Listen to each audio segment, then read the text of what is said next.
ಅರುಣ್ 2 ವರ್ಷದಿಂದ ಗೊತ್ತು, ಆದರೆ ಅವ್ರಿಗೆ ನಾನು ಕಂಪ್ಲೀಟ್ ಸ್ಟ್ರೇಂಜರ್ ಅಲ್ವಾ.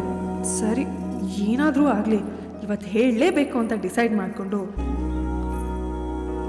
ಅಲ್ಲೇ ಬೆಲ್ ಮಾಡಕ್ಕೆ ಹೋದೆ. ನೋಡಿದ್ರೆ ಡೋರ್ ಓಪನ್ನೇ ಇತ್ತು. ಇದೊಂಥರ ಒಳ್ಳೆ ಸಿಗ್ನಲ್ ಅಂದ್ಕೊಂಡು ಬಲ್ಗಾಲಿಟ್ಟು ಒಳಗಡೆ ಬಂದೆ.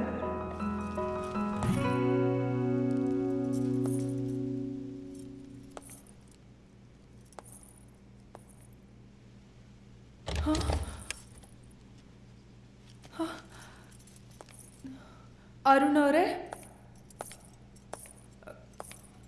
ಅವರೇ,